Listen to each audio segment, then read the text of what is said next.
The humid air of that May night in 1950 hung heavy over Harlem, but the chill that settled in the bones of those who found them had nothing to do with the weather. In Marcus Garvey Park, named for the towering prophet of black self-determination and pride, two figures swung gently, grotesquely from the boughs of an old oak. They were David and Daniel Gordon, 19-year-old twins, honor students with futures written in promise, reduced to a message written in terror. Their deaths were not a spontaneous act of hate, they were a meticulously crafted piece of psychological and political theater, a lynching designed to shatter not just two young lives, but the very spirit of a community and the power structure that governed its shadowed streets. To understand the calculated brutality of the act, one must first understand its targets. These were not randomly selected victims plucked from the anonymity of a crowded sidewalk. They were the sons of Illinois, Gordon, a man whose loyalty to Ellsworth Bumpy Johnson was forged in gunfire and sealed in blood, a lieutenant who had literally taken bullets for the boss. The Gordon twins were, in a very real sense, Bumpy's surrogate nephews.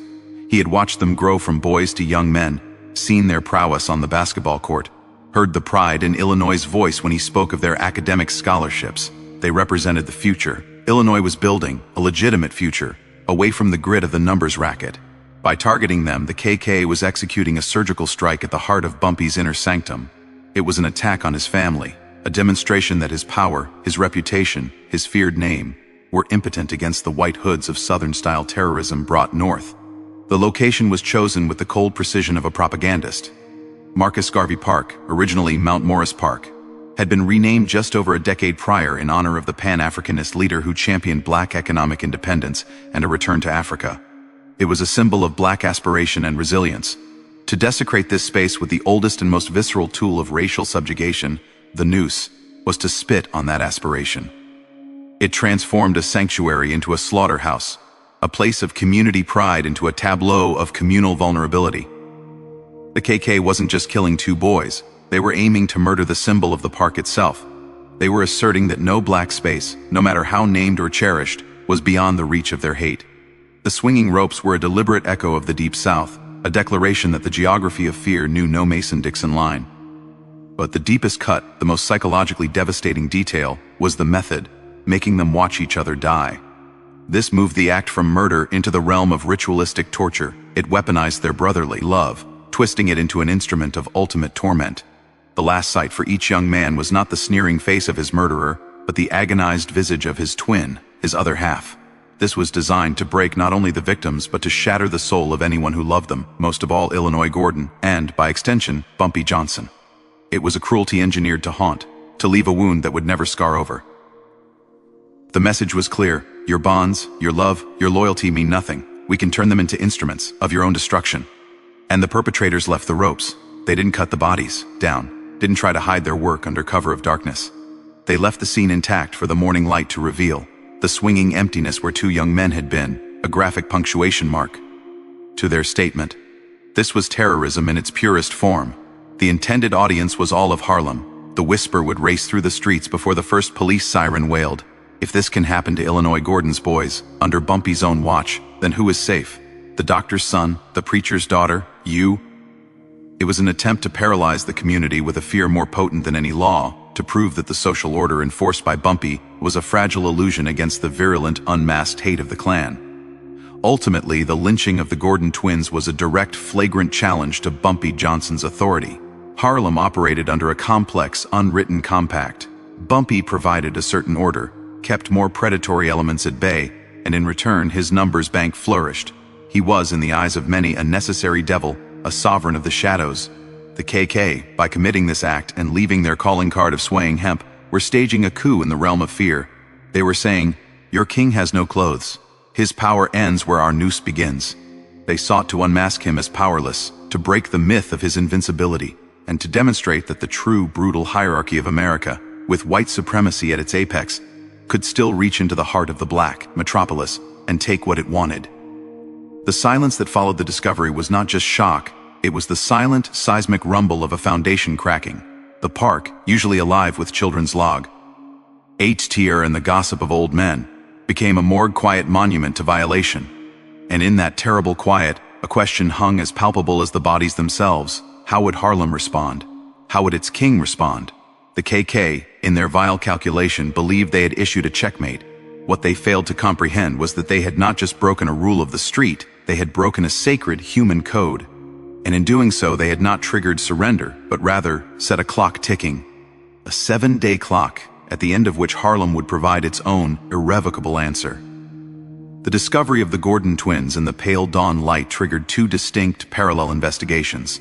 One was immediate, visceral, and born in the gut of Harlem, a silent, communal calculus of rage and retribution. The other was the official response, a procession of detectives, photographers, and eventually, federal agents, operating under the cool, dispassionate statutes of the law.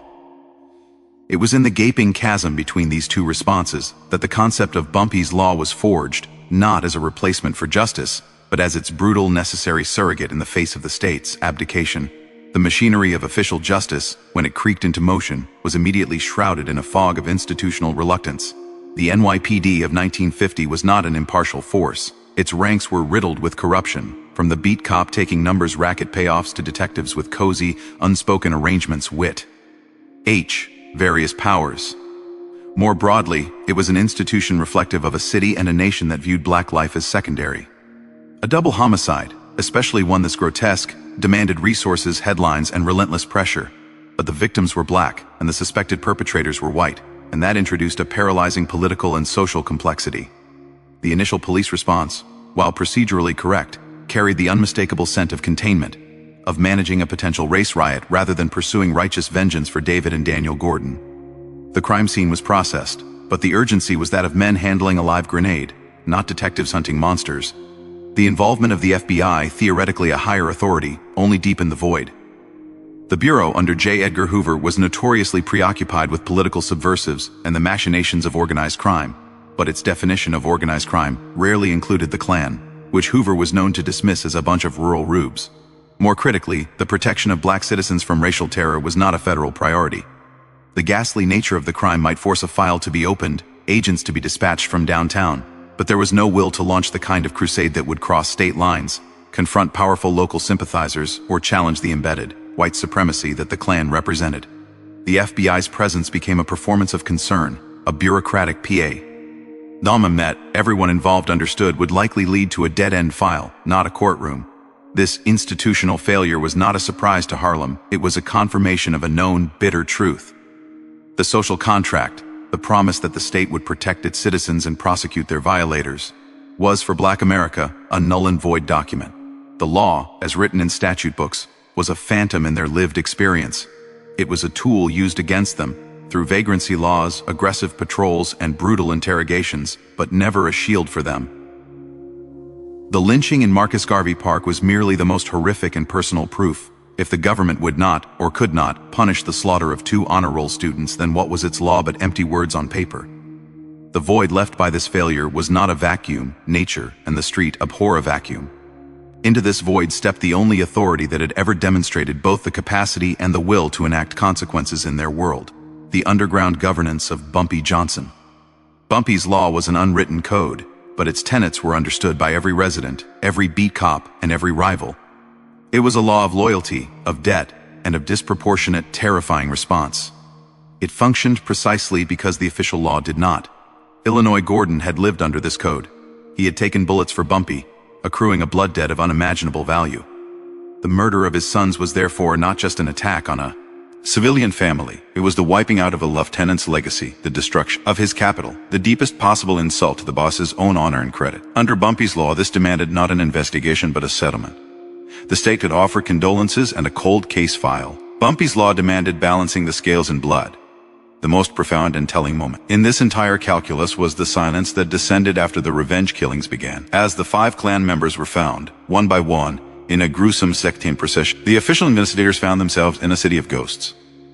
The NYPD knew. The beat cops who walked the corners, the detectives who drank in the bars, they heard the whispers. They saw the averted eye as they understood the grim economy of the payback. The FBI agents, with their polished shoes and off-the-rack suits, were met with a wall of polite, implacable ignorance. Didn't see nothing, can't say, wasn't around.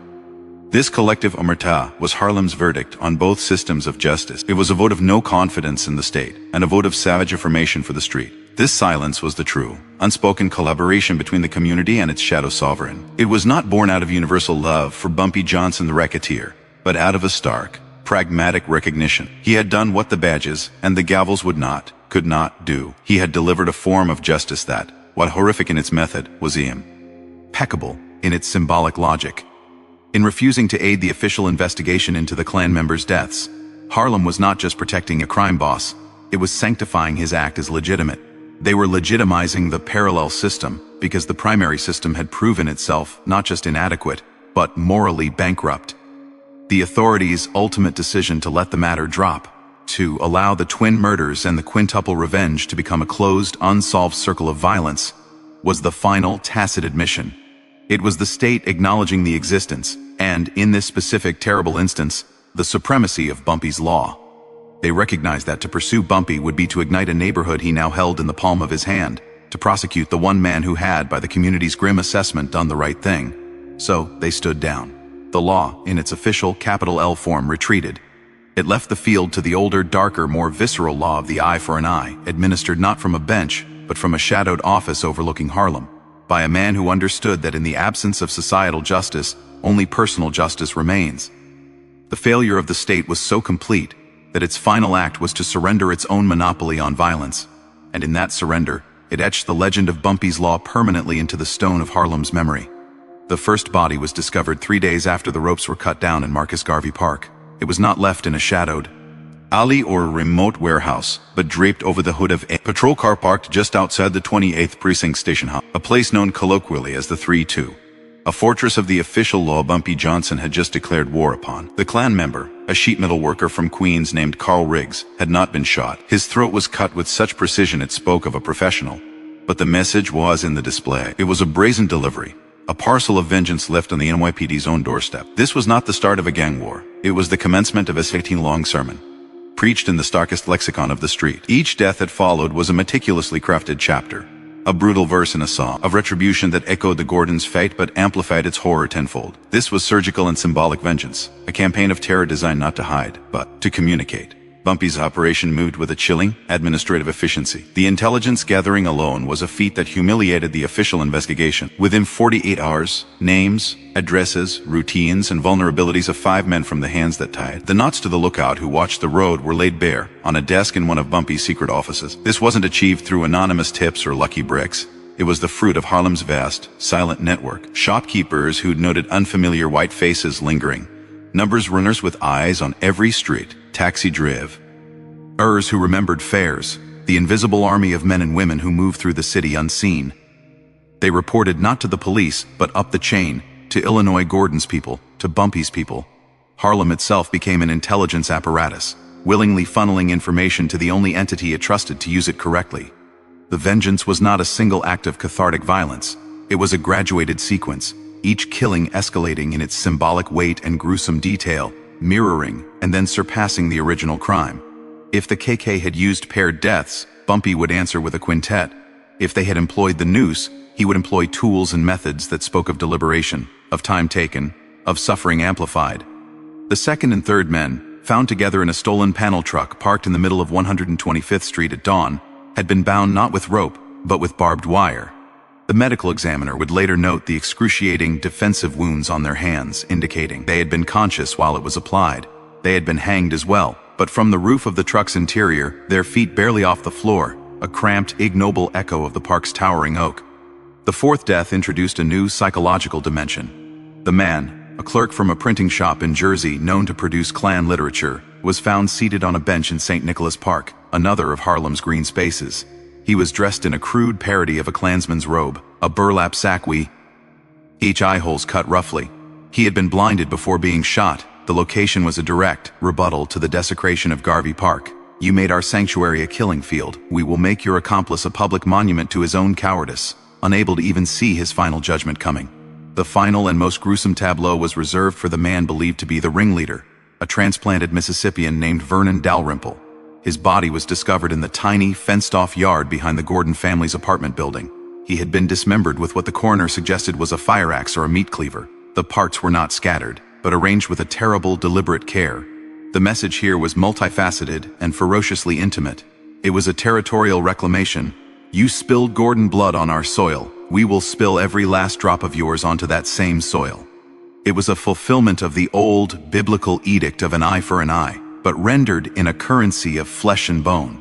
And by placing him at the very epicenter of the family's grief, it served as a perverse offering to Illinois Gordon and his wife. Proof that the debt had been collected in full with grisly interest. The communication in these acts was crystalline. It was directed at multiple audiences.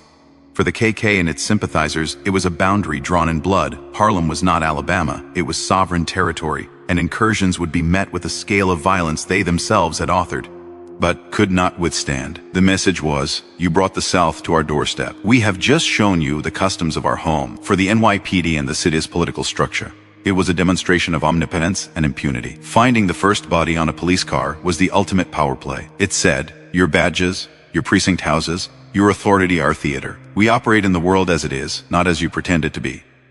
But perhaps the most crucial audience was Harlem itself. In the wake of the initial, paralyzing trauma, Bumpy's campaign served as a brutal, cathartic restoration of order. The community, which had felt collectively violated and helpless, washed, as the violators were systematically, inventively, and utterly eradicated. Each new discovery, whispered through the streets before the papers could print it, was a perverse bomb. It reaffirmed a primal logic, that there was, somewhere, a balance, that the powerful could be made to feel fear, that the helpless were not, in fact, helpless if the right protector acted.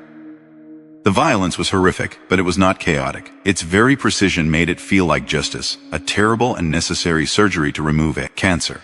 This act of vengeance redefined Bumpy Johnson's relationship with his domain. He was no longer just a racketeer, a provider of illicit jobs, and a ruthless enforcer of his own debts. In those 7 days, he became the city's dark executor. He had tried the case in the court of the street, found he guilty, and carried out a sentence the official courts would never contemplate, let alone pass. He had communicated in a language that everyone, from the terrified Klansman in Queens to the grieving mother in the Sugar Hill apartment, understood perfectly. He had shown that in the moral vacuum left by the state, a new gravity would form, one that pulled towards a savage but undeniable equilibrium. The silence that followed was not just fear of him. It was, for many, a profound, exhausted respect. The sermon was over, the lesson had been taught, and Harlem, for the first time since the twins were found, could finally exhale. The most profound and enduring outcome of those 7 bloody days was not the corpses of 5 Klansmen, nor the grim satisfaction that flickered in the eyes of Harlem's residents. It was the silence, a dense, palpable, and absolute quiet that descended over the neighborhood like a fog. It was a silence that spoke louder than any mob's roar or any police siren. This was not the quiet of fear alone, it was the Omertà of Harlem, a collective, conscious, and fiercely maintained vow of secrecy that represented a community's ultimate verdict on the events. In the face of a justice system that had abdicated its duty, Harlem chose its own protector and sanctified his actions by refusing to let the official world in. This wall of silence began to build from the very first moment of discovery. When the patrolmen at the 3-2 found Carl Riggs's body on their car, the usual bustling early morning foot traffic on West 123rd Street seemed to have vanished. The few people on the sidewalks turned their heads away, quickening their pace. The beat cop making his rounds found the local shop's proprietors suddenly unable to recall anything about the previous night. No strange sounds, no unfamiliar vehicles, nothing. It was as if the entire block had collectively blinked, missing the moment a corpse was delivered to the police's front door. This wasn't passive ignorance, it was an active, coordinated act of non-seeing. The community, in its grief and rage, had convened a trial in the court of public sentiment and found the state guilty of negligence. Their silence was a boycott of that failed system. As the week progressed and the grim tally rose, the Omertà solidified into an impenetrable barrier. Detectives dispatched to canvass the areas where bodies were found encountered a unified front of polite, impregnable cluelessness. I was asleep, my radio was on, I don't know nothing about that. The phrases were repeated with a rehearsed monotony that was itself a form of communication. In the barbershops and beauty salons, the bars and social clubs, a tacit understanding circulated like oxygen. To speak to the police was not merely snitching, it was betrayal. It was a betrayal of Illinois Gordon, a man respected as a pillar, now shattered. It was a betrayal of the unspoken pact that Harlem had to handle its own business because no one else would. And, most powerfully, it was a betrayal of the visceral, if horrifying, sense of justice that had been served. This collective decision was a democratic act of self-preservation and moral alignment. For the everyday people of Harlem, the teachers, the janitors, the nurses, the cooks, Bumpy Johnson was a complex figure, He was a criminal, a source of vice and violence. But in this singular instance, he had also become an instrument of retribution for a crime so heinous it had united the neighborhood in trauma. To assist the police in undoing his work would have felt, to many, like assisting the perpetrators themselves. It would mean returning the world to the unjust order of May 25th, where Klansmen could murder children with impunity. Their silence, therefore, was a protective shield. It protected Bumpy, yes, but more importantly, in their eyes, it protected the outcome. It preserved the fragile, hard-won equilibrium that the vengeance had restored. The code extended even to those with official standing. The black officers within the NYPD, few as they were, found themselves in an impossible bind. Their badges demanded one thing, their souls, and the silent pressure of their community demanded another. Information that might have filtered through family or neighborhood ties dried up. Conversations in the precinct locker rooms grew guarded. These officers became mediators of the silence, understanding its roots in a historical and very present pain that their white company leagues could never grasp. They knew that to break that silence would be to ignite a conflict far greater than any internal affairs investigation. It would mean exile from the very people they came from. The FBI's experience was even more stark. Federal agents, with their aura of distant authority, were aliens in this landscape. Their questions met with blank stares, not of ignorance, but of deliberate, defiant non-cooperation. The sophisticated network that had gathered the intelligence for Bumpy's campaign became, for the feds, a ghost. Witnesses evaporated, leads dissolved. The Bureau, accustomed to leveraging fear and flipping informants, found that in this case, the fear of Bumpy's retribution was far less potent than the community's fear of betraying its own moral logic. The price of talking wasn't just physical danger, it was social and spiritual death. This omnipotent quiet was the true collaboration between the boss and the borough. Bumpy provided the action, but the people provided the cover. By refusing to bear witness for the state, they legitimized his actions. They voted, not with ballots, but with their closed mouths and averted eyes. They transformed his vengeance from a mere gangland slaughter into a communal project. The silence was the seal of approval, the neighborhood's way of saying, "We acknowledge this transaction, we consider it closed." In the end, the authorities' decision to let the cases go cold was a surrender to this silent power. They recognized that they were not investigating a crime in isolation, they were attempting to investigate an entire community's will. To press further would have required breaking Harlem itself, cell by cell, door by door. And the cost, in riots, in political fallout, in sheer bloody strife, was too high. The NYPD and FBI, in their retreat, were forced to concede the existence of a sovereignty within sovereignty. They admitted that in this sphere, for this crime, the social contract had been rewritten. Justice had been defined not by penal codes and court rulings, but by an older, more visceral law, and then ratified by the unanimous, deafening quiet of tens of thousands of people. That silence became Harlem's most powerful historical document of the era, an archive of pain, rage, and a fierce, terrible self-reliance that no official file could ever capture. It whispered, long after the headlines faded, that sometimes the most righteous verdict is the one delivered not from a bench, but from the conscience of a people, and enforced by their collective, unbreakable hush. The story of the Gordon twins and the week of vengeance that followed them into the grave did not end with the last body bag zipped, nor with the official case files stamped closed, no leads. It retreated from the realm of newsprint and police blotters and entered a different, more potent stratum, the realm of myth. The facts, scorched by trauma and shrouded in communal silence, began a slow alchemy into legend. This transformation was not a distortion of history, but its survival mechanism. In the absence of official recognition, justice, or even a truthful historical record, the whisper became the only reliable archive. The legacy of that week is not one of resolution, but of a resonant, haunting truth about the parallel systems of justice that operate in the shadow of a failing state, and how communities forge their own myths to explain the world as they are forced to live it. The primary keeper of the silence, and thus the first sculptor of the myth, was Illinois Gordon himself. From the day he buried his sons until his own death in 1968, he never spoke publicly of the events. He withdrew from the daily operations of Bumpy's enterprise, a ghost haunting his own life. His silence was a monument more towering than any tombstone. To ask him, or even to whisper near him about that May, became the deepest social transgression. His muteness served multiple purposes. It was a vessel for a grief too vast for words. It was a final, loyal protection of Bumpy Johnson, refusing to offer even a syllable that could be twisted into evidence. And most importantly, it was a judgment. His silence screamed that what had happened was beyond the pale of ordinary conversation. that the settlement reached, the horrific, symmetrical balance of 5 lives for 2, was a closed spiritual account. By King the truth to his grave, Illinois Gordon ensured that the only truths that remained would be the ones crafted by the community. He made the story everyone else's to tend, and in doing so, sanctified it. And tend it they did. In the barbershops, the stories grew richer, more detailed in their telling, even as they drifted from forensic fact. The number of Klansmen might vary, the methods of their demise became more creatively brutal with each recounting. Bumpy's planning grew more prescient, his network more omniscient. The twins were remembered not just as basketball stars, but as saints in waiting, their futures now bathed in the golden light of what could have been. This was not careless gossip, it was a process of narrative repair. By elevating the victims and demonizing the perpetrators, and by casting Bumpy not as a racketeer, but as an archangel of vengeance, the community was performing a crucial act of moral storytelling. They were constructing a parable where good and evil were clearly defined, where agency was restored, and where justice, however brutal, was ultimately served.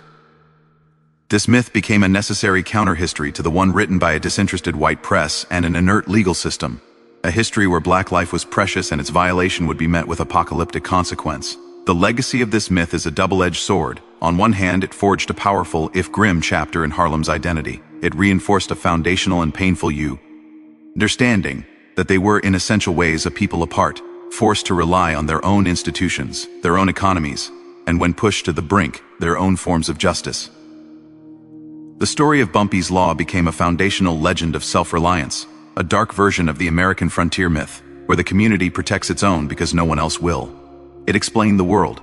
It made sense of the nonsensical brutality of the original lynching by answering it with a brutality that felt, in its sheer narrative symmetry, like a form of cosmic balance. For generations that followed, the whispered tale served as a lesson and a warning, a lesson about the depths of loyalty and the price of violation, and a warning to outside forces that Harlem possessed a unique and terrible gravity. On the other hand, the myth perpetuates the painful reality it emerged from. The legend's very existence is a testament to a bankrupt social contract. The need for a Bumpy Johnson to act as judge, jury, and executioner is an indictment of a society that offered no legitimate avenue for redress.